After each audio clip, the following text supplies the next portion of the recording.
And Marlo. That's dirty. He's like, I'm the new you. He lost it all, bro. He lost everything. Hi. Hey! Hello. What up, y'all? It's Normies coming at you a little bit of Wire, Season 2, Episode 12, Mission Accomplished. Woo! Finale, baby! The finale of Season 3, and then after this we're watching 4 more episodes. We're just trucking along. No. Oh, okay. Well, I guess not. But, yeah. What do you guys think? I just gotta say, know. I'm really... this show's gonna hit differently for me now. It's just gonna suck because my boy Stringer, you know, he's gone. He was my role model, the somebody I looked up to. He was my brother that I never had. You know, you have older brother like I never had. You have a brother! Yeah, but you know, but my brother's like, you know, he in med school. He's in med school. He's into that, you know, domain. I want an older brother that was into business, and I never had that. And you know. That's my boy, and now he's gone. I feel you, Pat. You still got Avon Barksdale, man. Fucking Avon over here. Lieutenant Daniels is the shit. We got McNulty, Bubs. Yeah. It's still a good cast. You don't have any other brothers? I feel a kinship to a certain someone. Idris Bodie. Elba was a big... Oh, Bodie as well. But Idris Elba was a huge presence on this show. Yeah, I mean, it's fucking Elba. Yeah. He wasn't even like the Idris Elba back when this was out. Like watching it, I still can't believe he's British. Right? I'm Black Superman, baby. I also can't wait for y'all to cast him as Jon Stewart. You know you should. I don't even know why. Y'all ain't done it yet. Yeah, Black Green Lantern. Should be Jon Stewart. Like, how could he not be? Who's Jon Stewart? Yeah, what's Jon Stewart? Like that show, Jon Stewart. The Justice Green Green Lantern Lantern. is a superhero, but there's a black version of the Green Lantern. His name's Jon Stewart, and he low-key already looks like Stringer. Yeah. Have you seen the original down. Justice League Yeah. cartoon? Yeah. That was a shit. But Idris Elba, he lives in what's the Thor's? Asgard? Asgard. Oh yeah, but that's Marvel. You can go to DC. Yeah. We've seen some flip-flopping. Oh, Get I that didn't hero know Green money. Lantern was DC. Yeah. Got J.K. Simmons, who is both Commissioner Gordon and J. Jonah Jameson. Yep. Yeah. Look, this is what Jon Stewart looks like. Come on. How is that not? Yep. It's pretty much true. Yeah. I'll show this to Dustin so Dustin can share it. Oh yeah, I know. Regardless. I'm hyped for it. I want it. There's still, I mean, obviously 2 more seasons of the show after this, so Yeah, but I think we're gonna move away from. I feel like Avon's got to go at the end of this one too. yeah. Which is kind of nice. So maybe we'll be focusing on Marlo, I'm assuming. And some of Maybe these somebody other. else will be Prop focusing Joe. on it. You don't even know about it yet. I think this is the end of the show, we're gonna see the cycle. Like, even though, like, Stringer Bell Squad's gonna be out, we're gonna see the next squad that takes its place, and then, like, the new Marlo after that. Maybe Marlo will take his place, and then there'll be a new Marlo, and it's a never-ending, We'll see some new cops too. just like So Nikki there's always gonna be Sabaka's a Marlo. neck tattoo. Yeah. It don't end. Never-ending cycle. Damn, they could have put an infinity on his neck. That would have really pushed it home, but instead, the pi symbol. Pat, you're a fucking genius for that. Did he just? Well, guys, He just snickered. this is Like not a market anime. substitute. Make sure you support the OG content of your own. Also, feel free to support the Normies over on Patreon. Support the Normies on Patreon. We'll get you uncuts. You get to watch ahead, and you get skeets. Support. Excuse That me. being said, we have a Wire skit we just put out last Friday, which will be several Fridays ago for you guys. So go watch that. With that being said, Watch it. Pat, pull up the world clock. Let's do it. Yo, he He's seen the. shot seen his himself death. without a doubt. Oh, he looked like Garrett from Community. One Vic is a West Side soldier with a pretty healthy sheet. Oh my god, and they just got him on tape. And now he's dead. Still got the tape though. But he's dead. What are you gonna do him? What he said was still incriminating to the. 2 other people, yeah, but McNulty was in it personally Yeah. for this guy. Oh yeah. It's gonna be He would be shitty. very disappointed. Was it worth it? Do you guys think he's shitty that he didn't get to put cuffs on him? This man lives to put cuffs on people. He's so mad. I caught him, Monk. On the wire. I caught him. It's too late. Just one day too late. He doesn't fucking know it. That's the only thing he's mad about. Yeah. They had the whole cat and mouse season 1, man. The beginning. You know what the with fucked up thing is? Stringer died knowing that Avon fucked him over right before he died. That's gotta suck even more. I wish McNulty could have told him that he caught him on the wire, though. I was hoping for McNulty to get a W on this one. Can you imagine Stringer in prison? No. Still running shit somehow. Hey guys, this is the last time this song is I was thinking maybe. Young Cuttrick. Ooh. I'm proud of you, Dennis. Yeah, you gonna make you put more work? Come on, how much she's gotta change? She's married and has kids. kids. Right. But come on! What do you... He should stop. Come on, what? Should I uproot just her wa- life because this guy's in love with her? Yes. Okay, I guess Chris, the next person that falls in love with me, I'm just gonna leave. Oh, okay. I get to keep the cat. No, the cat doesn't leave. Someone on the internet right now is in Marquetta's DMs. He said. That's my chance. Oh, God. Fuck you, Avon. This was all you, motherfucker. We gonna bounce back on the motherfucker, no question. Marlo ain't got shit to do with it. String died because of some other shit. What? Fact is, we went to war, and now there ain't no going back. It's what war is, you know? Once you in it, you in it. Bro, Slim's got If it's a knowledge. lie, then we fight on that lie. But we gotta That was fight. You're right though. Hey, what's up, Major? I'm there. Ooh la Run la. out Avon. Ooh la la, ooh wee wee. We never saw Stringer's crib, did we? I don't No, he think was always at Donette's. Yeah, this is the first time we're seeing it. This is Fonzie. He's got the Fonzie. fancy lights with the. Look at all that open light. You know you so get big sorry. old windows over there. Samurai sword. Dude, You this see the book, guy. CFO? He's ahead of his time, so like, Who the fuck was I chasing? Stringer was a smart dude though. Shit, not smart enough not to get double fucking buckshotted in the chest. Partner sold him out on that. I mean, it was broad daylight. I took it for as long as I could. Let's go, man. Let's go. First, you shoot one of our own. Then Now I gotta get bitched out, Oh my God, About- he's fucked up. giving up information. There's a wartime layup for your man Barksdale. Sources telling me the man's Your there source most is of the time dead. with a lot of muscle, a lot of good shit if you hit it right. That's a hell of a tip. That right there might be the last bit of police work in a long and storied career. Now I talk to you much time. Bush who top. gave this? Who gave this to you? Before Stringer Bell got aced, he went out of his way to put in his good friend Avon Barksdale. That's a Barksdale safe house. Yeah, buddy. Where'd you get this? I know a guy. Colvin. Damn. Lester smart as hell. He's a fucking detective. Just, Oh, Kimmy. Kima, why? Kima's back with her? No, this No, That ain't her wife. Oh my bad. let's see, is that someone else? Bite the titty. Slap her around. Titty sucking good time.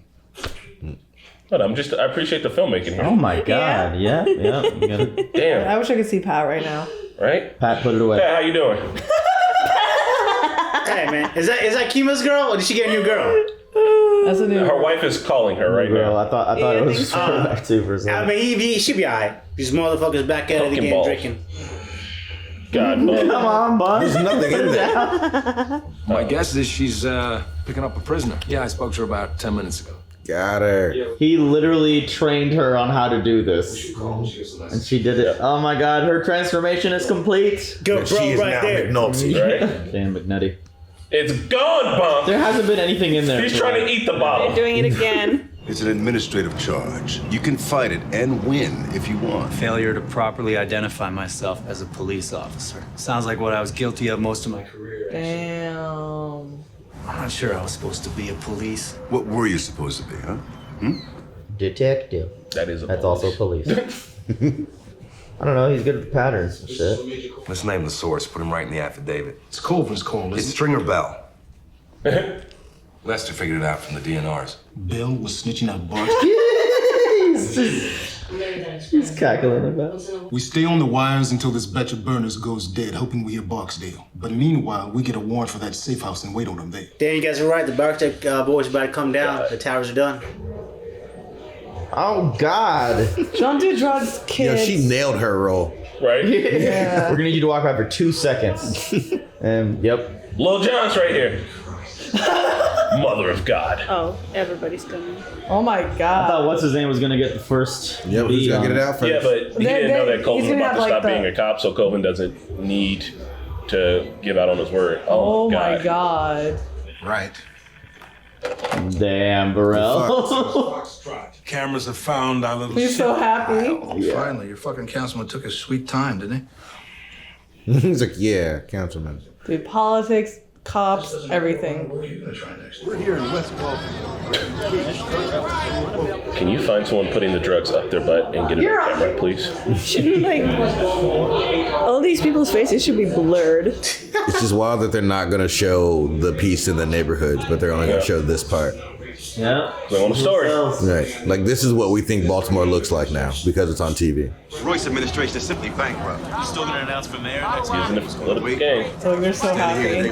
Can't see how I can do anything else but put it out there right now. I'm glad what's his name didn't explode. Whole arms Anthony? folded. Yeah. Like I thought he was gonna shoot some people. Come in with a minigun. Police officers for weeks have turned a blind eye What the fuck was I thinking? in West Baltimore. Oh, his boy behind him was like, I was like, what I said? Tony Gray thinks he's gonna get my chair behind this bullshit. Throwing you out of the boat, Irvin. This shit is on you alone. No.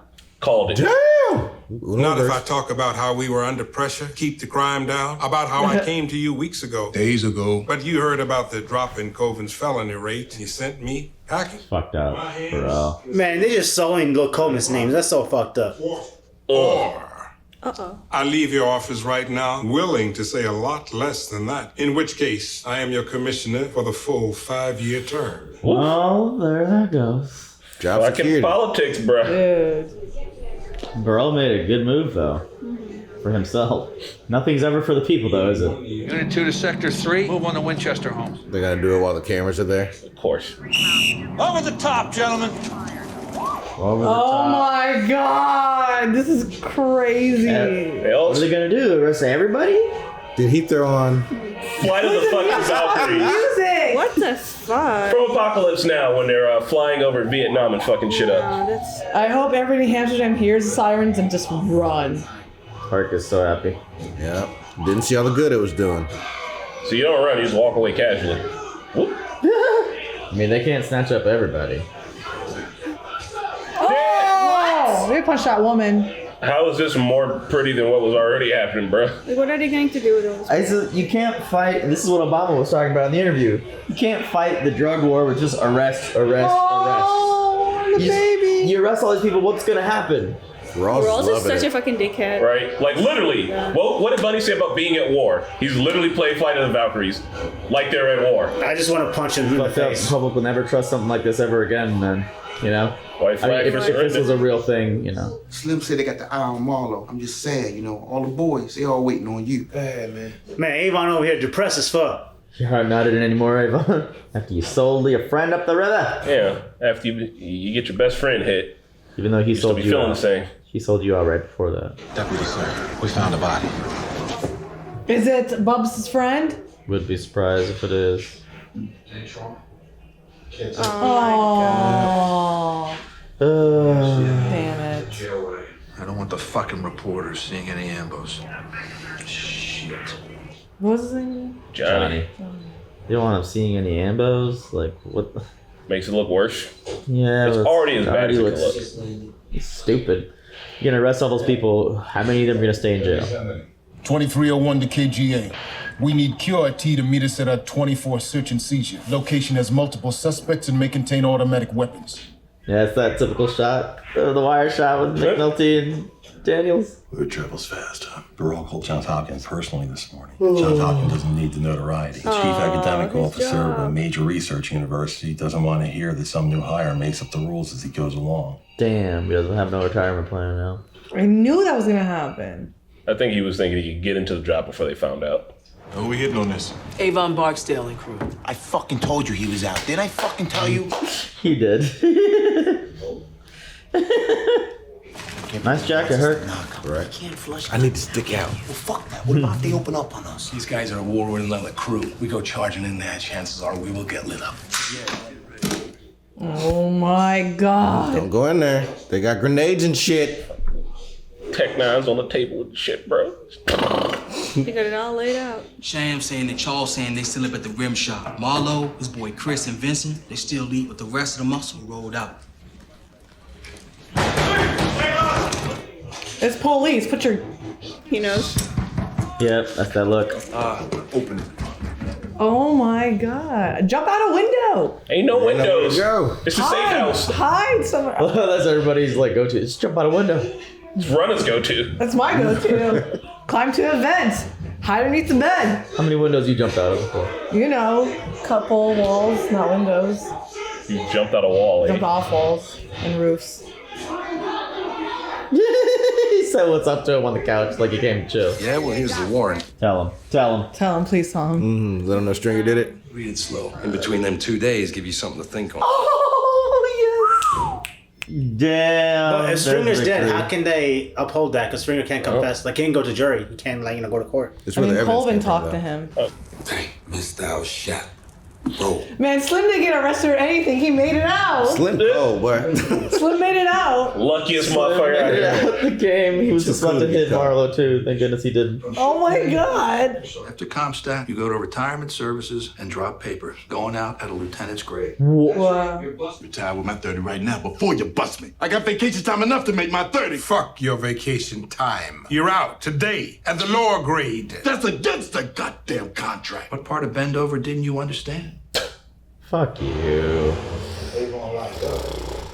Fuck Rawls and Yeah, I hate Rawls, bro. And Burrell. Fuck those motherfuckers. I hope Marlon gets both of them. Marlo What kills did he them. say? I wish it were that kind of show. He but said, I hope Marlo gets both of them. Rawls and Burrell. The police commissioners, the politicians, they ain't never gonna be touched. Only one cop has been shot, and it was a big deal. You want to shine on that new girl you like in the Daniels. 11th. Yeah, give her a spot on the ticket, cut your netter loose. Your netter's had her day. I respect the fact that you stood by me, Odell. I respect loyalty. Politics is damn near as dirty as the street. Dude, for real. It's all the same, man. Cops, politicians, gangsters. Is any of that subject to any contradiction or argument whatsoever, Major Colvin? No, sir. No argument at all, Bunny? Not much you can say, is there? Fuck you, you piece of shit. Fucking Get on asshole. with it, motherfucker. Bitch. Get on with it, motherfucker. That should have been the quote. Hey, Bunny's shitty. Once again, you know. He should have seen some repercussions happening, but what they're doing to him is bullshit. Fuck with the pay. I mean, I'm pretty sure they could have found a way to put his ass in jail. People can't fuck up that hard at work and still get to ride out on their pension. That's everyone we heard I on the wouldn't bar. want to cut ties. All these over there in number one with Perlman. Why don't you say hey? Oh shit, they got Squeak. Was that Squeak or something? Yeah, that was Squeak and his roadhead girl. Got to be the stupidest motherfucker that I've Oh, ever this come out bitch. The poot over there too. Yeah, Poot. I can't wait to go to jail. Get me away from your ass. Crazy how an empire just falls within 2 days. Me said we could sell drugs. We moved down to Vincent Street, and that's where I moved my crew. And you know I did, because you the one that popped me with a G-pack on my way to the spot and let me go. Remember? This must be one of them contraptment things. Being entrapped.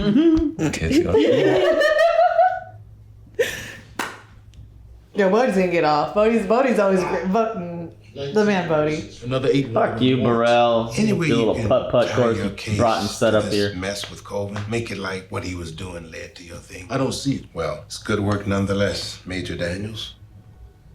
What? Call came in from the mayor's office half hour ago. Oh! Damn. Major Daniels. What about Major my wife? Daniels? What about her? The mayor? You never see? Why would the mayor? Good police work, maybe. What? Not everything is politics. All right. Okay. This is some W. I just wrote Colvin demoted, and now I'm writing Daniels promoted. Wonder why I came up short on that last shot. Bunny hopped out. Daniels hopped in. I just wanted you to know that last tip you gave me was a winner. Also, I don't know if you know, Stringer Bell was shot to death 2 days ago. So anyway, I put his name on the paper to tighten the PC. Oh, so you cut them corners, didn't you? He stopped doing that. Look what happened to him. Seems like you cut a few yourself, Major. Fuck you, McNulty. However it ends, you're good police. I just did what I did. Felt right. I'm fine with that. Why are you guys litter so much? They stood on the roof. You didn't. Bro, you finish got it. so much in. Fucking future problem, bro. Oh That's too my much. Come on. God. No way. I thought I was gonna go up to the second level. Like, damn. See some natty ice over there. Drinking wine. Oh, he's taking you out in Mayor's Bay. Woo. Major's pay. Major. Major. You know what I mean. You and me in public, but your wife. She wins without me. I'm done. On the mayor's ticket, she wins. And you make major? Why is that such a big thing? Because he had to stay with his wife to make sure she could win. But all of it's happening early. Gotcha. No. And his wife kept being like, you're never going to make major. They're going to keep playing you. Yay! Happy ending. One happy storyline. I mean, you're still married. Yeah. Oh shit! I guess you don't live right. He found her. So, I know. I want this for McNulty. I was in my old district tonight, which is where I used to feel pretty good, I think. I don't know, someone said something, I guess. And, it doesn't make sense. I guess I finished something today. Your case. More than that. Yourself. And McNulty's looking good in this light. Things that make me right for this job, maybe they're the same things that make me wrong for everything else. Do you want to come inside for a drink?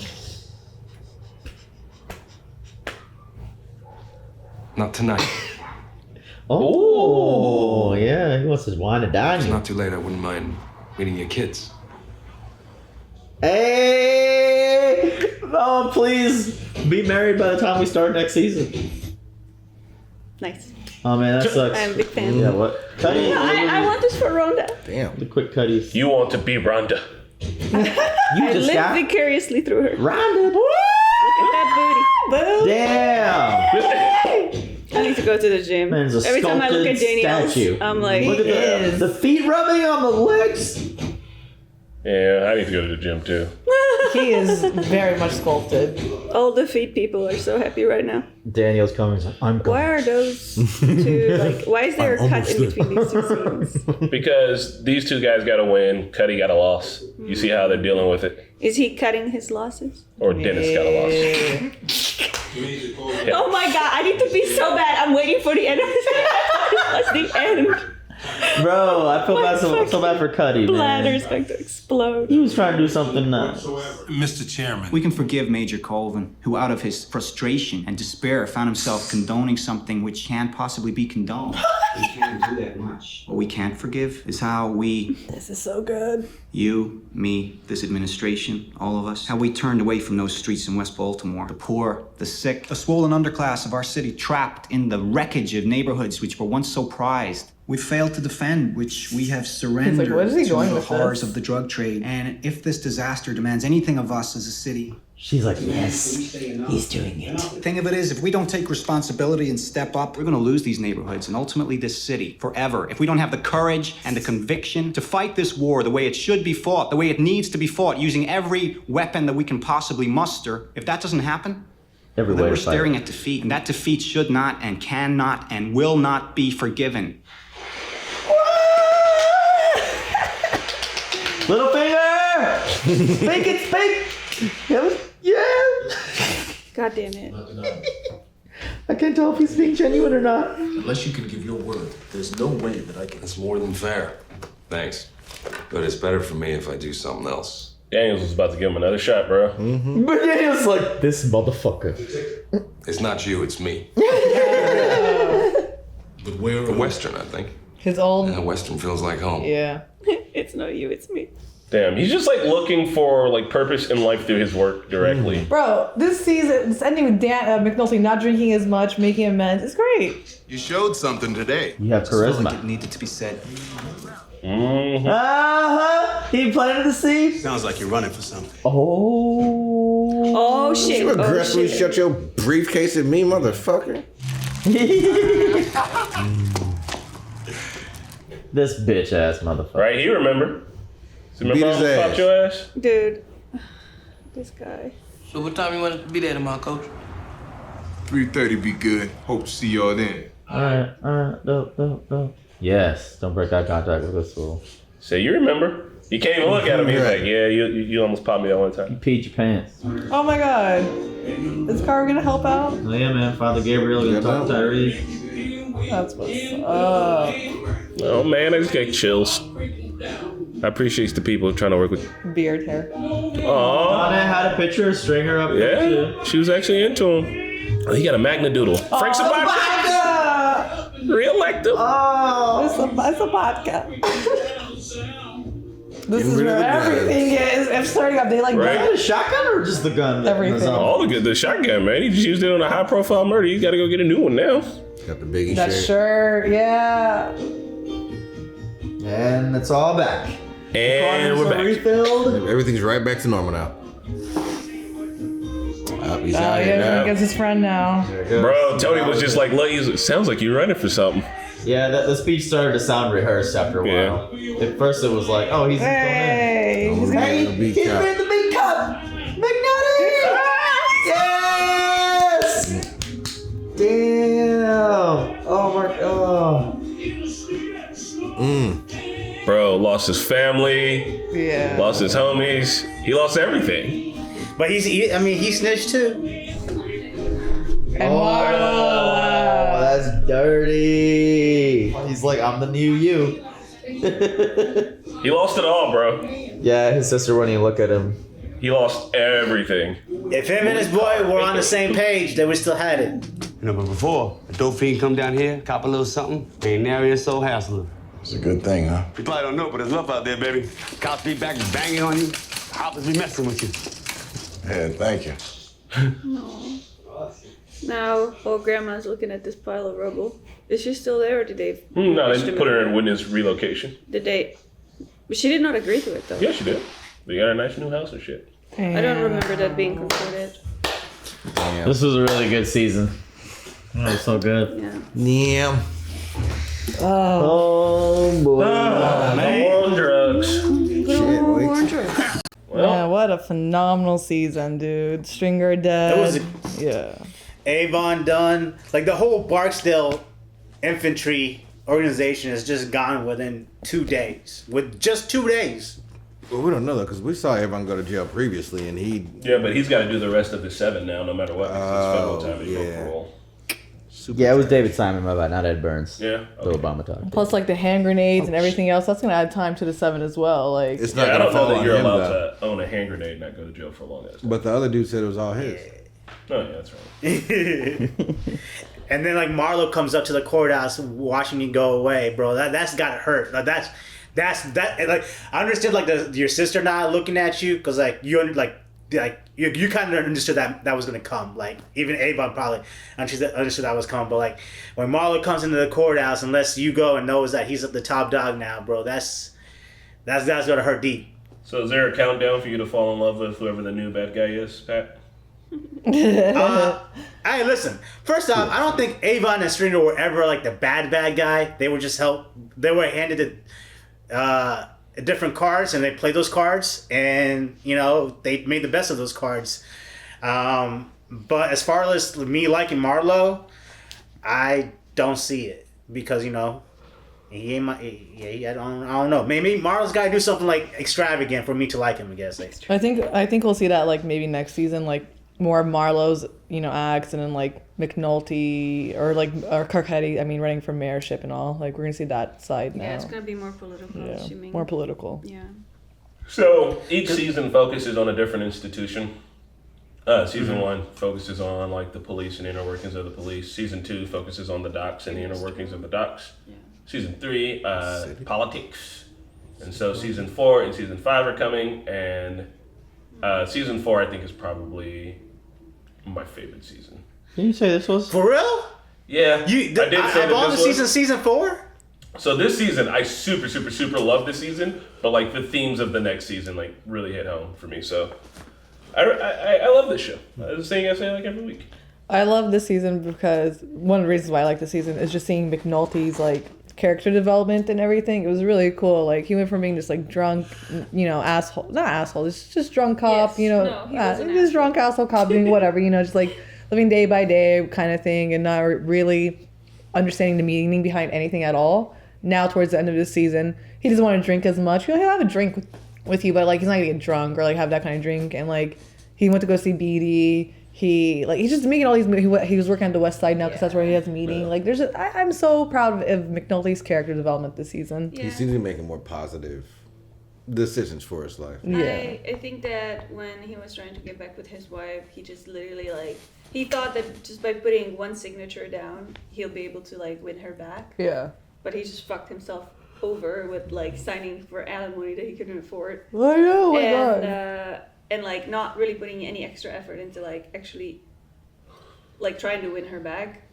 And with Beatty now, I think it's like so much different because he worked his way through that phase, and now he's like in a different place, and this. So I have hope for him now. Oh, I yeah. definitely don't think he deserved to be back with his wife then, and like I'm glad she didn't let him back in. Oh yeah. He just has needed to work on himself for so long now. Yeah. And you know, we had Lester telling him like, what's gonna happen after this big case? You know, like you have to have a life. And I believe last season he visited Beatty, right? And like we were like, oh, they're gonna have a thing. Yeah. But then he kind of, It was odd. the kids came, and maybe he saw that this was something he didn't want to ruin. So something was always there with Beatty, and I think he came back. He didn't want to go and have a drink. He was like, I'll meet your kids though. Yeah. Show her that he is interested in something serious, you know. Yeah. And yeah, he was that cop that we were describing in the last discussion that we don't see as often, you know. Yeah. Maybe they need to have that journey for themselves, and then. So I like that. Like Carver kind of feels like he's like wants to be a police like that. Like he's like checking in on like Dennis and like the boxing. He calls like the kids there. He called them like his knuckleheads. Like, you know what I mean? It's like, I don't know. They got like a decent understanding. And yeah, what? You know, I was gonna say Carver needs to be a politician. Like he needs to go like or something like that, because I think like he actually cares about the community than most of them. Yeah, Carver. It was what about cool seeing Carver and Cuddy, because I'm again reminded of The Walking Dead. Walking Dead. I was just looking up pictures of it because there were scenes. There was a few episodes in season 5 where Carver, Cuddy, and Bob or D'Angelo were all in scenes together, and they were like taking pictures together and stuff. Like, that's clowning, man. It's a dope little wire reunion. What do you guys think about Kima finally transforming into old McNulty? Kind of hurts. It's a hell of a nipple. Saw it coming, but it kinda sucks. It's like, damn it. But go ahead, I guess. Do your thing. Should have told your wife that it wasn't going to work out in the first place. Yeah. But whatever. She's full McNulty. I thought they're broken up though. When like I think it was like 2 episodes ago when she's like decided she didn't want to have like she said like she didn't want to have the kid. I thought that after that conversation they just broke up and that was it. Weren't they married? Kima moved out though. Like, I mean, they're still divorced. married. They're probably separated at the moment. Yeah. I just feel bad because at the start of the series, Kima was a loving wife. Yeah. And she wasn't as jaded as McNulty about these things. Now McNulty has moved on, and Kima has stepped into the new Nulty role. Kima's not a loving mother. We found that out. Yeah. McNulty's like, Kima just has to find her own way now, like I did. Sometimes you gotta slut it up a whole lot to find out who you really are deep down inside. Yeah. McNulty broke up with Daniels.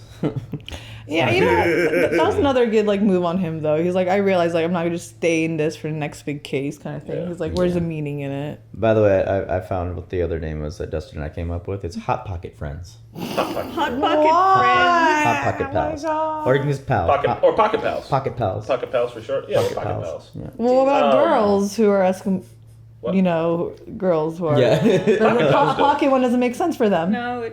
What about like Pocket Pals and Sausage Sis? You can still Sausage be Sis. Sausage Sisters. I don't like it. Anyway. You can still be McNulty Pocket Pals. said Both of maybe your everything pockets that had held the same thing. So, go on. Oh my McNulty said maybe everything that makes me right for the job is the same thing that makes me wrong for everything else. Like all the things that make him good police. It's hyper focused. Yeah. On work. Yeah. Willing to cut corners to like get shit done. You know, wanting to do the right thing. Like all of that. Cutting corners for sure is a big one. So, hey Chris, you watched this this I think like 2 or 3 times now. What did Daniels mean that his wife being on the mayor's ticket, like she doesn't need him anymore? So like that she's automatically gonna win, right? Yeah. Daniels was supposed to be staying with his wife to help her with her political career, even though they broke up, because Daniels' wife had stayed with him super long through his cop career, even though it wasn't working out.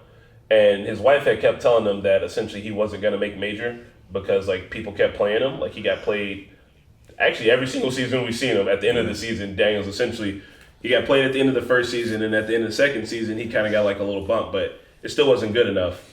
And so he was supposed to stay with his wife to make sure that she got her position. But because she's on the mayor's ticket, who is the current mayor, and they kicked off Unetta because no one else is going to run for that seat, I think it means that like she's going to win. Because there's no one else going against her. Have you know when you vote and you get to someone's name on the ticket and they're the only name there? Yeah. Yeah. I think it's that kind of situation. So does that mean that she's like, so she's on the mayor's ticket, so she's gonna be working for the mayor.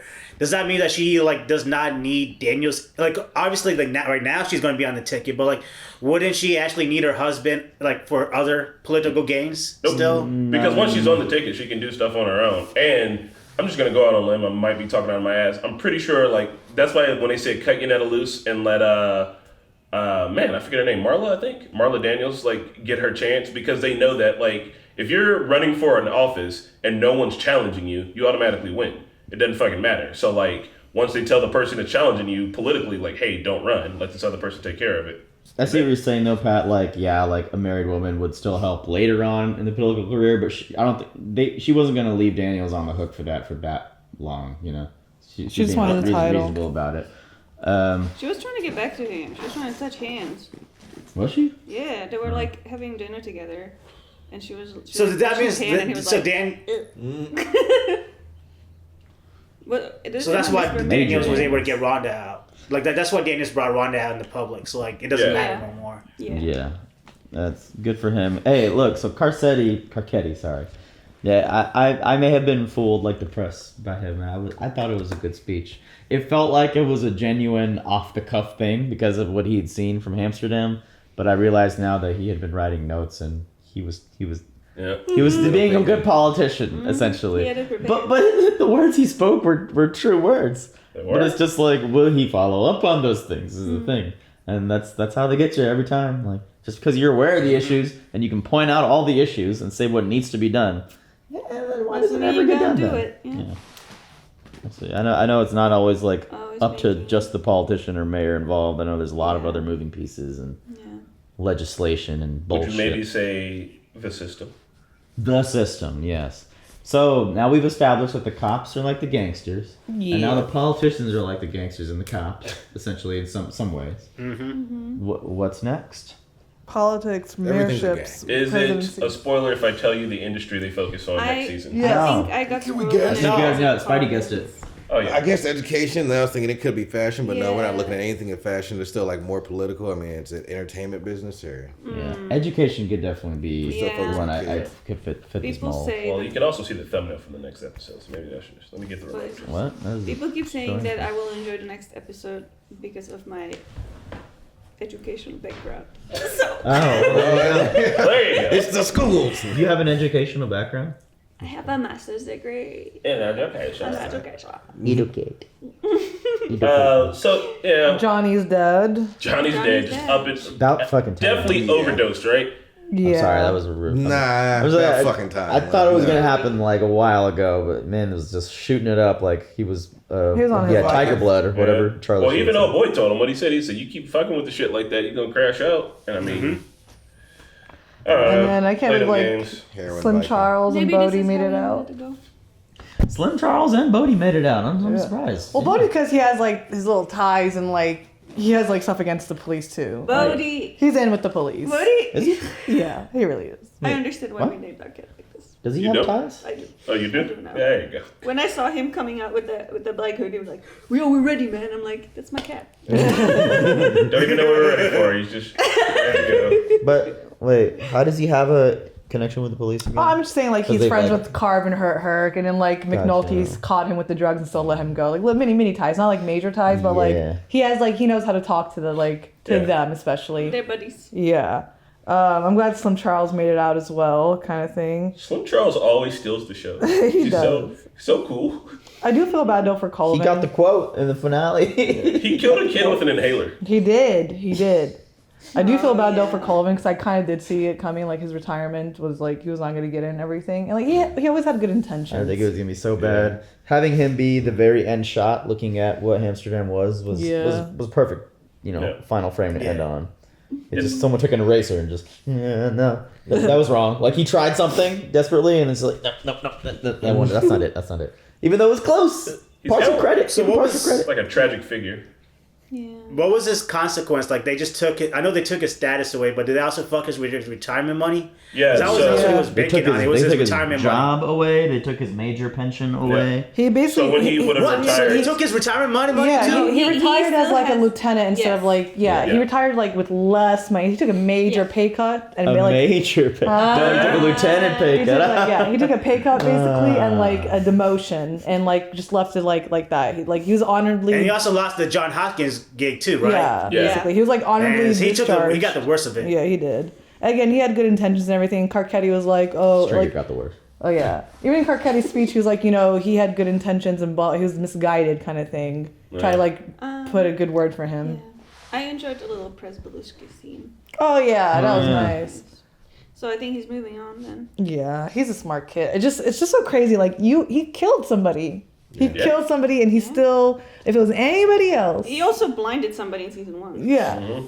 And that kid went on to become part of the drug organization anyway. So, But like, I don't know, man. I can't kill if somebody If that walk happened free. IRL, we would fucking hate Presbeluski. oh yeah, I think mean- multiple times I would protest every single cop in this show. I mean, in real life right now, recently, oh my god, I forgot what his name is. I feel so bad. He was in his car, recently murdered, and the police officer woman, she was arrested for it though. Oh, you're talking about taser girl? Yeah, Dante.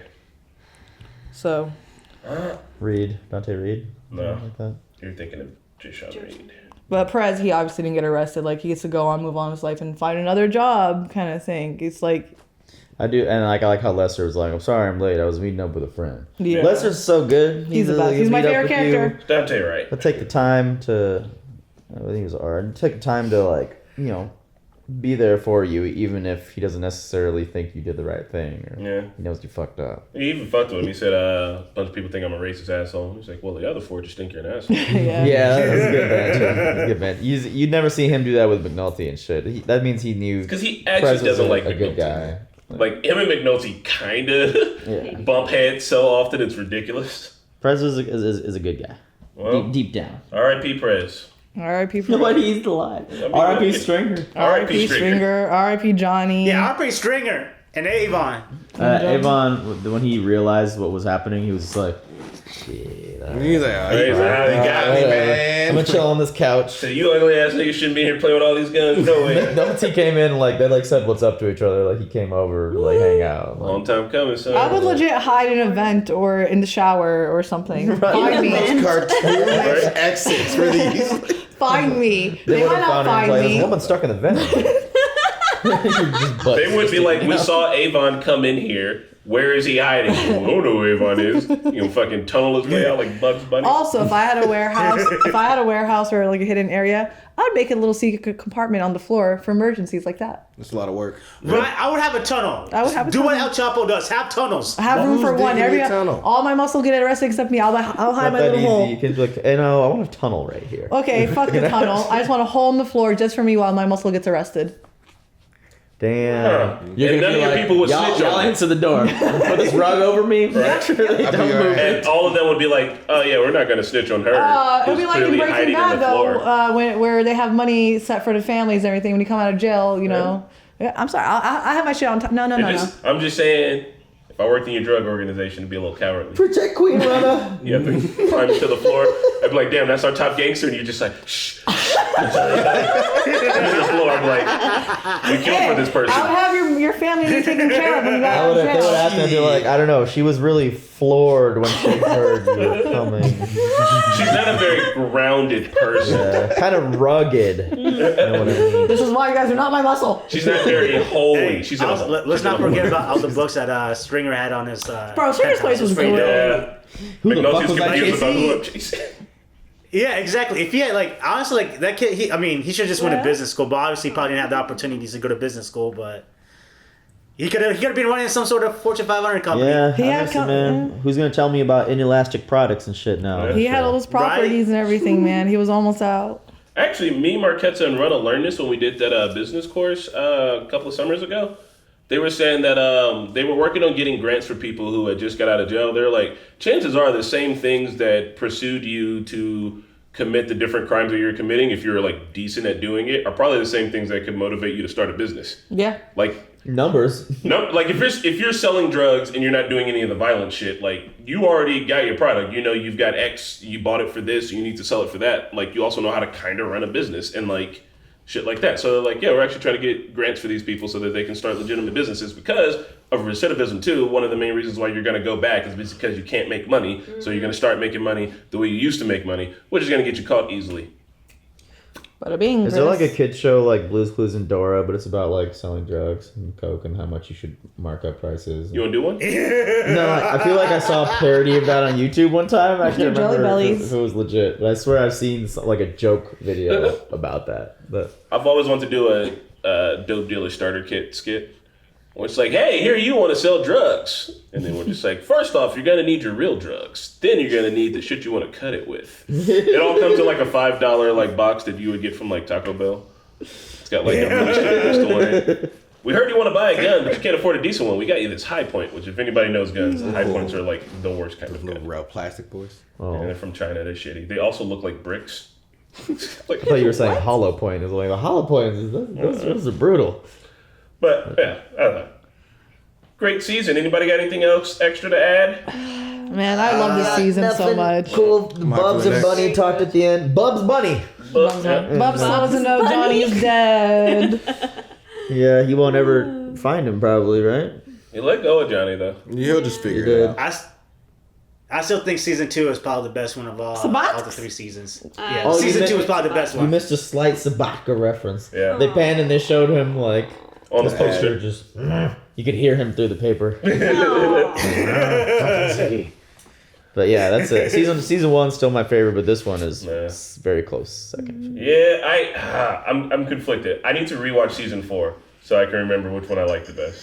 Well, you're gonna be rewatching it with us, and so can you. Hey. Right now, if you're on YouTube, we're on season 4 right now. Right now, son. Shake it, shake it, shake it, shake it. Well, guys, we will see you on the next episode. Bye.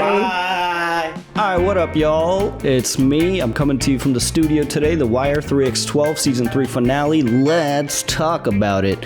But before we get into it, I kind of want to address some things I said last week, because some of y'all gave me some pretty fair criticism, and also some counter arguments, and I want to kind of address that. Mainly, it was the scene about Cuddy and Avon when Cuddy went to ask money from Avon, and then Avon gave him the money, and I said something along the lines of him feeling bad for the kids is hypocritical, and you guys gave me some fair criticism on that, so I want to, and I think I also said something along the lines of like people missed the point of the character. That's not what I meant to say. In hindsight, that was a poor choice of words, so I apologize for that.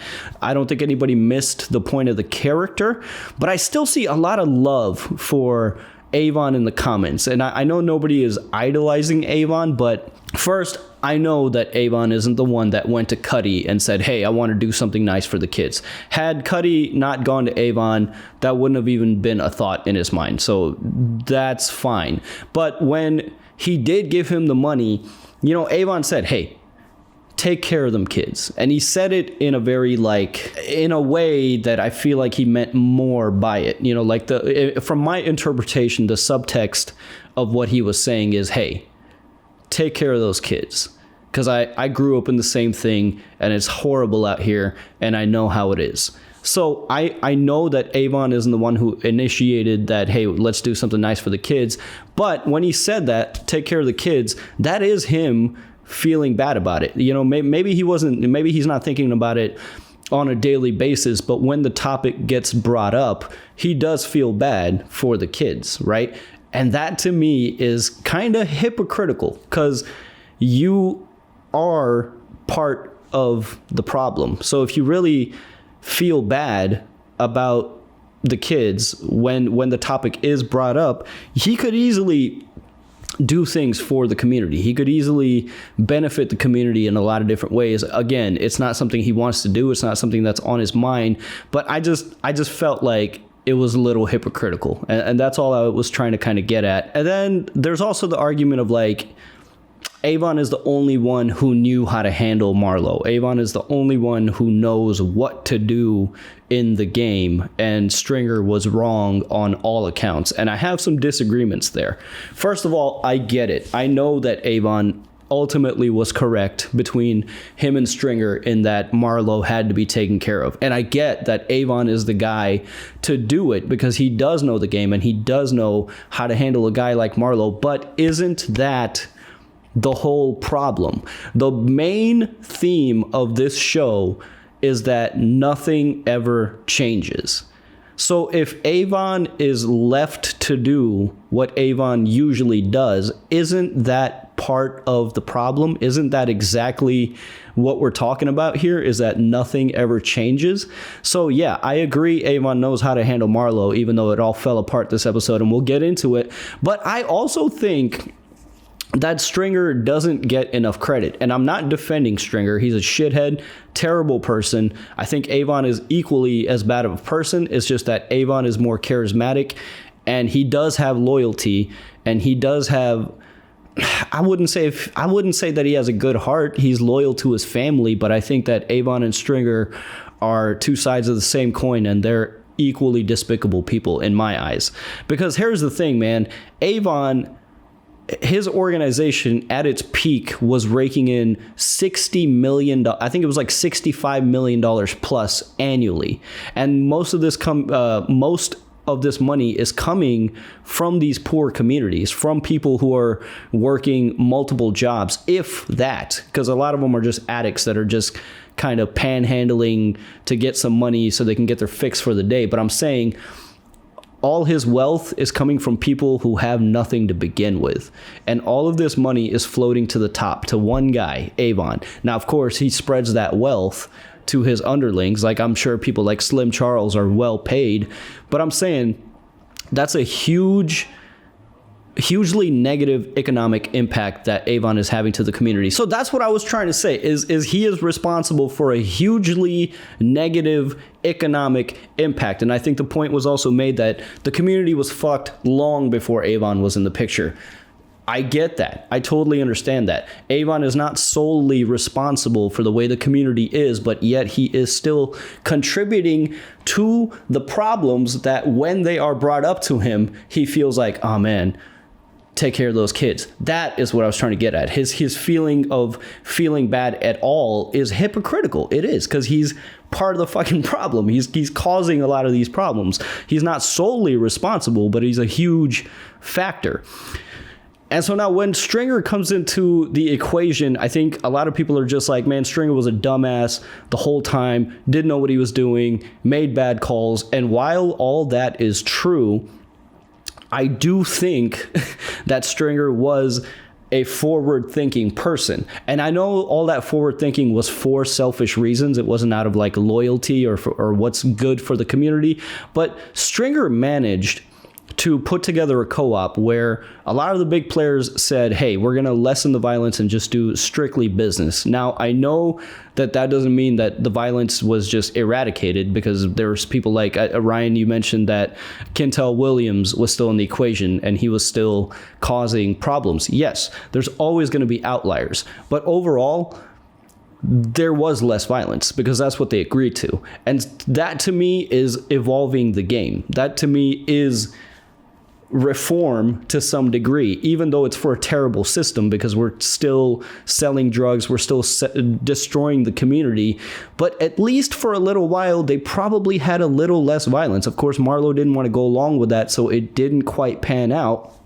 And also, Hamsterdam was in the mix. So I do wonder, if Hamsterdam didn't exist at all, how would that have affected the co-op? Would it have been as smooth sailing as it was for the short time that it was? But I even though Stringer is a terrible person, and I'm not defending him at all, but I will recognize his intelligence, because he was an intelligent person. He was educated and he was forward thinking. It's just he was arrogant about his knowledge. You know, like once he got knowledge, he acted like he was better than other people because he had that knowledge and other people didn't. And that arrogance is what led to his downfall. But you can't deny that the man was trying to move forward with something. I mean, I don't know if what to say about that, but the man was trying to get into a legitimate game about real estate. It's just he was poking in places that he had no business in being. But I just have to disagree when people say that Stringer was just a complete dumbass. He wasn't. He was not. And I do think he was a forward-thinking person.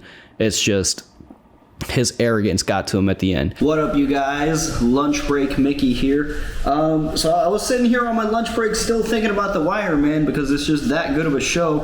And I wanted to add a couple more points about Stringer. And it got me to thinking, because, like, his last words were, "Get on with it, motherfuckers." And so was Colvin's in respect to his storyline as a police officer. And it got me to thinking why they did that. It's because there's a bigger parallel between Colvin and Stringer than I realized. And it just got me to thinking is that they are both reformists in their own right. Right? Hamsterdam was obviously a bad idea. It didn't pan out. The co-op ultimately didn't pan out for Stringer, but it's like, just because these experiments didn't pan out, does that mean that they shouldn't try at all? And this is what I was trying to say about Stringer's character, and that he doesn't get enough credit, is he again, I know I'm repeating myself here, but he is a forward-thinking person like Colvin was. It's just that Colvin and Stringer's ambitions far exceeded their talents. Comment below if you know where that quote is from. But yeah, those two are connected more ways than I realized. And those are so the comments that I was really trying to address is when people were like, Stringer should have stayed in his lane. Stringer should have known better. Hey man, stick to what you know. You're a gangster, not a real estate guy.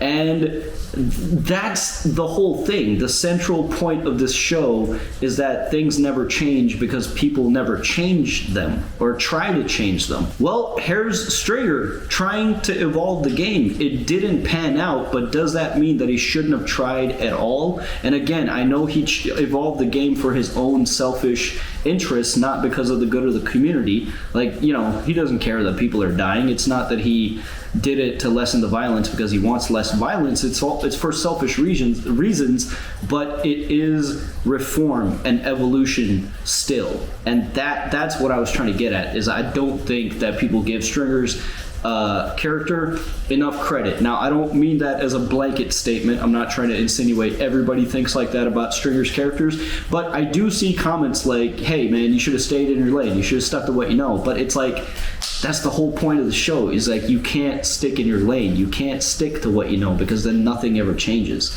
So I just wanted to add that in there.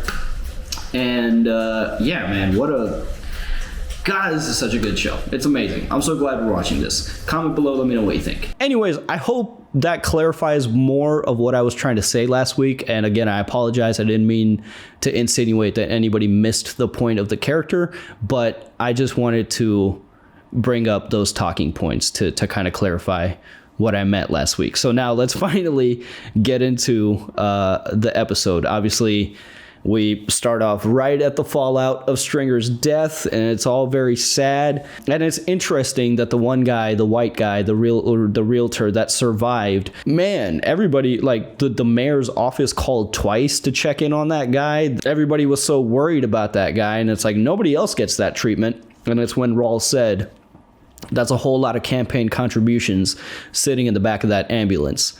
And that's really the only, like, if he was just another dead body that didn't mean anything to anyone, nobody would have gave a shit.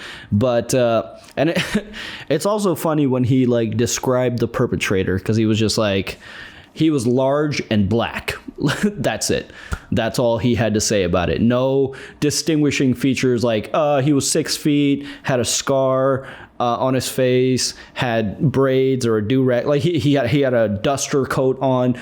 The other guy had a bow tie. There were so many other distinguishing features. Like Muzone and Omar look very,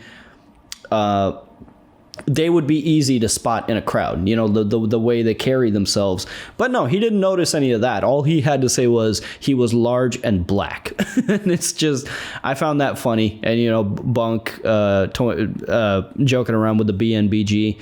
But that's so sad, because that's how people, like, when black people are involved in altercations, I feel like that's the only thing that people say is like, he was black. Like they really want to make a note of the fact that he was black. And it's like, well, okay, so what? Like, tell me something else about this person. Were there any distinguishing features? But that's like, the subtle racism that exists there, is that when a black person is caught in an altercation, that the victim needs to make that point that this person was black. And it's like, okay, why does that matter? What do you mean by that? So anyways, and also one really funny thing about the show is all of the people that play dead bodies, they're so bad at it. And I know this show came out in I think it's like 2002 right now. So like we didn't have the crispy flat screen televisions quite yet, the OLED and the crystal clear 4K UHD quality. We were still working on that technology where you could kind of get away with certain things. Practical effects didn't need to look so neat because on the TV, the quality wasn't quite there. So you could get away with some things. But like, when you're playing a dead body, you should probably hold your breath, man. Because like that dude was like clearly breathing. And I just thought it was really funny. And then, McNulty just breaking down when he stood next to... I just feel bad for the detail and McNulty, who showed a lot of growth in this episode. We'll get into that. But, the line that caught me, he was like, I caught him and he doesn't know it. So God, they were so close. And, okay, let's talk about the very awesome dialogue of Slim Charles, the "we fight on that lie" dialogue. Holy crap. That was amazing, because it just says so much about the city of Baltimore on like a micro level. Like it speaks to this conflict taking place on a micro level, but then expand that to internationally. Like that's essentially what wars are. You could look at any political leader as an Avon Barksdale. Like if your government tells you to go fight because we don't like these people because they did something, soldiers are gonna go fight. They take orders. There's really not a difference between a big government funded war and like this small war. It's still a leader tells you to go fight the opposition and the soldiers listen. So I just thought that dialogue was amazing. And he's like, even if it was a lie, then we fight on that lie, but we have to fight. We have to answer back. Except Avon knows what really happened. So he's kind of caught in an awkward position. And let's just go ahead and talk about Avon right now. Obviously, they got caught this episode, and then Marlo shows up to the trial just to pour salt on the wound. And what I found interesting is Snoop, like once people found out, oh, hey, Marlo, everybody's saying you did it.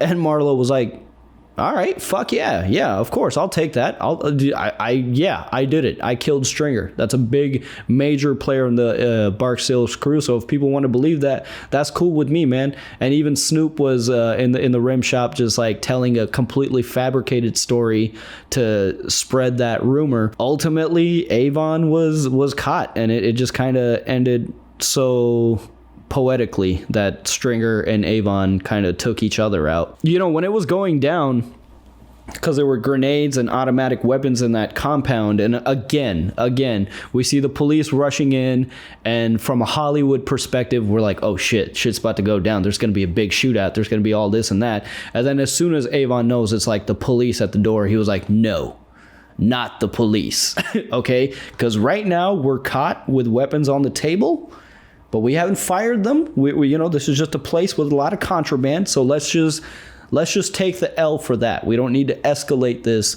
and then guarantee ourselves life in prison. So it just kind of puts you into the mind of like a gangster as they might act in the real world. Even gangsters want to avoid violence when they can, especially when it's with the police. So again, just the show kind of showing the realism of how it might actually go down instead of like a big Hollywood firefight that people might expect. It's really, man, it's just so crazy how quickly people around Avon are willing to just fall for him, because immediately he was like, man, y'all shouldn't be in here messing with these guns. And that was code to tell everybody like, okay, we got to take the fall. And the one guy tried. He's like, oh yeah, those grenades, those are mine. In fact, everything's mine. It's all mine. It's all mine. So, you know, that's how they get away with it. But Avon's pretty fucked. He's pretty fucked. He's going back to prison. Marlowe is now out here uncontested as far as Avon is concerned. Stringer is dead. So I don't know what this means for Prop Joe or the rest of the players or what is going to happen with the co-op. But I guess we'll find out in season 4. Let's talk about Hamsterdam. And man, how tragic of an end it is for Colvin. Colvin lost everything for this Hamsterdam initiative, only that it worked. It worked to some degree. It wasn't a perfect solution, but it worked. It worked enough to stop Mayor Royce in his tracks and try to make it work. And of course, you know, once the press shows up and we see what it's really like, then Royce was like, what the fuck was I thinking? But there was enough results there for them to consider like, hey, could we make this work somehow? I mean, look at the numbers. Those aren't padded numbers. It definitely did work to some degree. So I don't know. The whole Hamsterdam thing is just sad, only because of like what Colvin had to do. I mean, he lost his major's pension. He lost everything. He lost his reputation. And the sad thing is, he was the only good police trying to think outside of the box, trying to do something different, trying to challenge the status quo. And that's the reward for doing good police work, I guess. I mean, you know, it is a bad idea to pull off an initiative like that and not let your superiors know. So yeah, Colvin does deserve to be punished, but to the degree that he was punished, that just sucks. You know, he literally, like, it just sucks because everybody's gonna remember him as the Hamsterdam guy. They're not gonna know his state of mind or what he was trying to do. And it's validated by Bubbles at the very end when Bubbles is talking to Colvin and he was like, man, you probably don't know now, but after Hamsterdam, people are back on the corners, police are beating us up again, we're getting arrested left and right. So it's like, now we're just back to the status quo and like the numbers are going to be all over the place again. So again, I'm not defending Hamsterdam because it was a terrible place, but there's something to it, right? I think somebody mentioned that I think Baltimore is actually doing this now. Is like they're decriminalizing drugs to some degree, and we'll see if that works or not. But like, it's all coming back full circle. You know, Baltimore is finally taking cues from this show and doing something. And I think people have called upon initiatives like this before, and they have been labeled as public enemy number 1 of America. Like, whoa, this guy's trying to legalize drugs. But it's like, hey, let's go past that. Let's actually have a conversation. And I think that's what Royce, this episode was a metaphor for just all of America trying to figure out the drug epidemic. Like, he's like, hey, I know what we're doing is like really fucked up, but also it's kind of working. So where's the middle ground? Where can we meet at? So I don't know, man. I don't know. In reality, in today's climate, whatever Baltimore is doing right now with their decriminalization initiative, which I don't know much about. So if you know, please, school us in the comments and give us some facts and figures of what they're doing. But I hope it works for them because holy crap, it's 2021 now. And we're looking at Baltimore here in the show in 2002 and what a piss poor state it's in. So I can only imagine what it's like today. I don't know if things have gotten better or if they've just gotten worse and worse and worse. Then Royce got a visit from the federales. You know, like the feds came in, the drug czar came in to give him a warning like, hey, if you don't clean this up, we're not giving money to your city anymore. And by the way, that's $500 million that you will go without. And it's like, they can't afford that, dude. Like, look how bad the city is already. But man, what an interesting experiment, though. You know, I really enjoyed this season. Hamsterdam was one of my favorite parts of this show, because it was an interesting experiment. And just related to everything, you know, when people were being thrown under the bus, I really enjoyed the scene with Burrell kind of just getting in Royce's face, and he's like, okay, you want to throw me under the bus? Well, I guess I'll just mention this, and this, or we could do it my way, and I retain my... See, everybody is thinking about the ticket, the next mayor race, and I think people are still kind of behind Royce, because he is the front runner. Whether Tony Gray wants to run or not, whether Carcetti wants to run or not, Royce is still the established mayor of Baltimore. And so I still think he's the front runner. So people are like, hey, we got to get behind Royce. And so Burrell is like, do it my way. You know, I'll take the fall, but I'm going to be your commissioner for the next term. Unetta's out of the picture. So Daniel's wife, Marla's got a guaranteed spot, depending on whether Royce wins or not. And yeah, you know, it was I guess good on Burrell to stand up for himself. But again, it's all about suction. I'll take this fall if you hook me up later. And it's just suction makes the political world go around. When they finally get into Stringer's place, when they get the warrant for that to search it, see, that to me was more contextual clues of how educated this man was, because he had that library full of books. He was, you know, the book that McNulty pulled off the rack was The Wealth of Nations. Now, this could go either way. If Stringer did read all those books, then yeah, he was a pretty well-read guy. Or he might have just had a fancy library for the show of it. You know, he might have been fronting to the chicks that he brought over, like, look how smart I am. This is the Wealth of Nations. So I don't know, but I would like to believe that he did read all those books, because, you know, he was going to community college. He was furthering his education, you know, ultimately to do bad with it. But if he was taking the initiative to go to college, then I would like to believe that he did read all those books in his house, and that he was an educated person. And that's why I say Stringer was a forward-thinking person. He wasn't able to pull it off, but he was a forward-thinking person. He wanted to evolve, and it didn't work out for him, but that's the only part of Stringer's character that I don't think gets enough credit, is he was intelligent. So anyways, that was just more clues to me to show that how well educated this guy really was. Oh, and then Muzone and Omar's aftermath, when Omar finally gets his boy back. And then, man, it's just that there's so much tension between Muzone and Omar, but there's so much respect there also. And I just loved their interactions together. I really like their scenes turn into like a Western standoff every time they're on screen together. I just really enjoy their chemistry. And I just love that unspoken respect between the two characters. And then we cut to Kima, and Kima was just, boy, she was getting it. I actually had to run that scene back a few times. I watched it a few times. I slowed it down just to make sure I didn't miss any hidden context or any hidden metaphors in that scene. And yeah, no, there was nothing. She was just getting it. Woo, Kima, girl, what are you doing? It is sad. It is sad to see Kima has fallen down this path. She has now become McNulty. She is McNulty, and it sucks, man.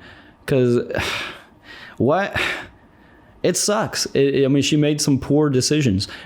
First of all, it is Kima's fault, because like I think Cheryl has been pretty vocal about what she wanted out of the relationship. She was very vocal about, hey, I don't like you being a police officer.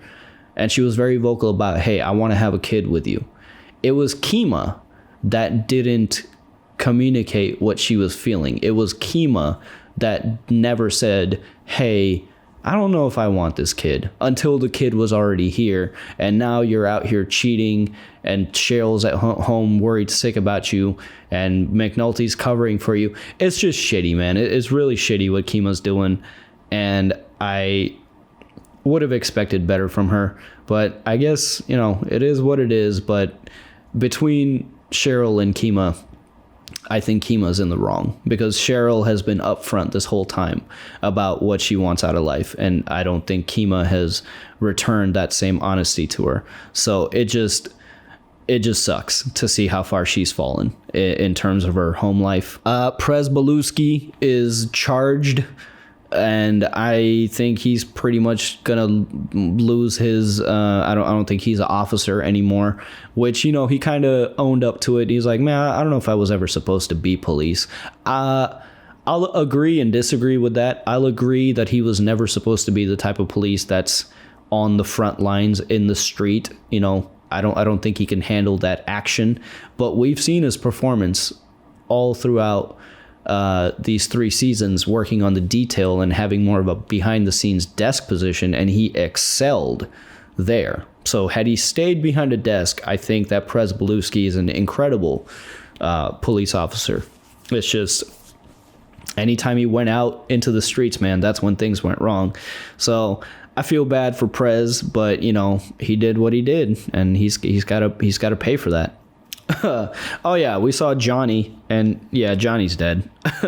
Nothing really to say there. I mean, it's just the sad end that happens to most drug addicts that can't fall out of that life, and especially a person like Johnny, who was in a place like Hamsterdam. I mean, that was bound to happen. So many times we've seen him blasting off, and Bubbles has said it. I don't know the names of the other junkies he was hanging out with, but every single person at some point has said to Johnny, hey man, if you keep doing that, you're going to fall out one of these days. And it finally happened, and it's sad, but it's not a surprise. But it's like, he was kind of terminally ill also anyways, right? He caught the bug. So I don't know, man. Live fast, die young, I guess. But yeah, that's Johnny, and that's the end of Johnny. I want to go back to Colvin real quick. When he was at Comstat, you know, taking the fall, he said, get on with it, motherfucker. And that was also Stringer's last words that he said to Omar and Muzone. So you know, the two were connected because Stringer was Colvin's confidential informant. So I just thought that was an interesting detail to, you know, they both had, you know, that's Colvin's last words to his life as a police officer. And of course, Burrell called John Hopkins. So it's, Colvin lost everything. He lost his future career. He lost his retirement gig. He lost his major's pension, the one that he actually deserved, and they bumped him down a rank. And he just got no credit for anything. He just got shit on for trying.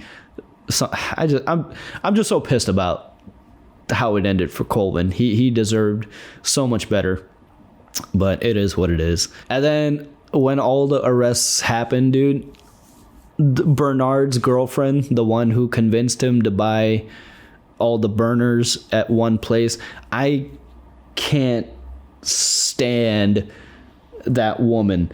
Shout out to the actor for playing the part, because she is just so annoying. She's like, didn't I tell you, Bernard? What did I tell you? And it's like, bro, you're the one who fucking ruined everything. Oh my God, I hate that character so much, but shout out to the actor for playing it so well. And then we get another Burrell and Daniels meeting in his office when he's doing more putt-putting in his office. And this time he makes a hole-in-one because things finally worked out for him. He stood up to Royce. He did his negotiations. He took the fall. Colvin got the brunt of the punishment. So, like, he made that hole-in-one because things finally worked out for him. But then that second putt he takes at the end of the scene comes up short, and he misses that. And I can only say that that's foreshadowing for what's going to happen next. Is that, you know, finally something worked out for Burrell, but it doesn't happen that often. So now that all of this is done, he's going right back to swinging and a missing often. So that was just, I'd never noticed that before, but there's been 3 scenes now where it was Daniels and Burrell having a meeting in his office while he's doing like golf, either putting or chipping. And I love the metaphor of using the game of golf and applying it to what they were talking about. The visual storytelling, again, incredible, immaculate, So good. Let's talk about McNulty this episode, dude. Boy, he showed a lot of growth this episode, man. He wasn't drinking that much with Bunk. He went to B's house. B invited him in, and he was like, not tonight, because I know what's going to happen, and I like you, and I want to meet your kids, actually. So I enjoyed McNulty's self-actualization this episode, and the restraint that he showed this episode. I think he showed a lot of growth, and of course he made the decision to go back to the Western.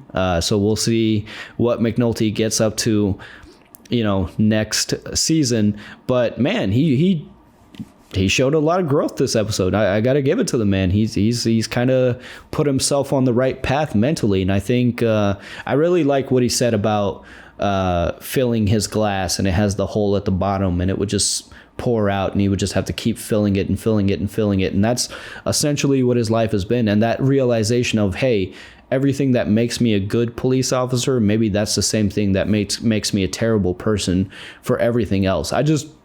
I really enjoyed McNulty's dialogue and all of the things he was realizing about himself, and I hope the best for McNulty for these final 2 seasons coming up, because it looks like he's got his head in the right place, and we'll see what happens. Let's talk about Carcetti, because he was just ready to fire off some tough questions for Burrell and Rawls at the council meeting. And when Carcetti gives that big speech and the camera is just like zooming in slowly until we're right up in his face, and then you get the big applause. I really liked that scene, because what Carcetti said isn't the content of what Carcetti said isn't anything that he wouldn't have said before, but there is this new facade to Carcetti now, right? Because when Carcetti would speak before, when he would call people out, that shit came from the gut. It came from his heart, and you could feel that genuine passion in his voice. But now that he's involved in this mayor race, this campaign, and D'Agostino, I think that's her name. I always forget her name. But now that she's in his life and she's explaining the political game to him, see, now this speech felt very performative. I didn't sense that genuineness that I did with Carcetti before he decided to run for mayor. But now that he has decided to run for mayor, now he's got to use these opportunities to get a one-up on his competition. And so now there's a performative quality about the contents of his speech now, and it's lost. It doesn't feel like he means it anymore. It just feels like he's kind of using this moment for a political gain. And that's the problem with politics, is as soon as they get into like a race for a position, it becomes performative. It becomes a performance, and it doesn't feel genuine anymore. So I can only hope that Carcetti is going to retain that fire in his belly. And I hope he's not losing that side of himself because he's in this game now. He's in his own game. But I hope that Carcetti keeps it real. I hope that politics doesn't change him and make him a typical politician, but it kind of feels like that's what's already happening. So I just really like that scene a lot. And then finally, let's just talk about Cuddy. Cuddy's kids are back on Marlowe's corners, and it's sad. It's ultimately the kids lose here, right? Because like now we need the hoppers again. Now we need the runners again. And so the kids are back on the corners. Although Cuddy did make some progress, because he was like, "Hey, coach, when do you want us to be there tomorrow?" That in and of itself, the fact that they're calling him coach, that's so much progress already, from these kids coming in and talking shit and disrespecting him to now calling him coach, asking what time they need to be there, showing up on time. I really want to see Cuddy fight Fruit. I want to see that so badly. That's the only thing I want from season 4 is like a Cuddy and Fruit fight, because I think it would be so entertaining.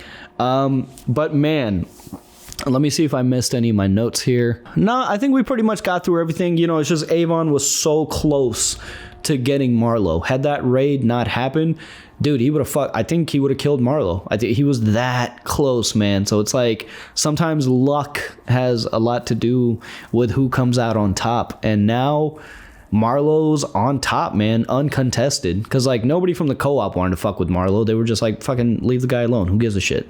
So I wonder how this is going to change the dynamics, man. Is the co-op still around? Like what's going on with that? So I cannot wait for season 4. It's going to be awesome. This was an awesome finale, as you know, any other finale that's happened so far. I loved it. Let me know what you guys think. I really do love engaging with you guys. I love reading your comments.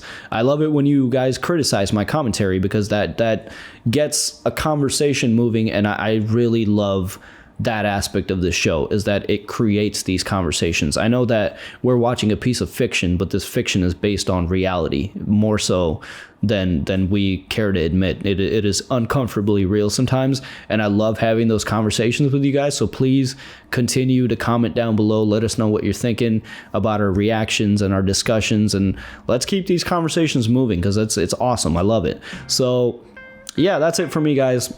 I'll see you next week. Peace. Thanks for watching The Wire with the Normies. Check us out on Patreon for early access and uncut content. Special shout out to our super patrons: Big Tasty, Doppelganger, Meshal, Sakif, Clayton, Harry MacFan, Exploring Dylan, Dane, Mr. Momus, Joe, Ian, Daniel, Yusef, Kadim, ZJP, and Keyboard Junkie. We will see you all next time.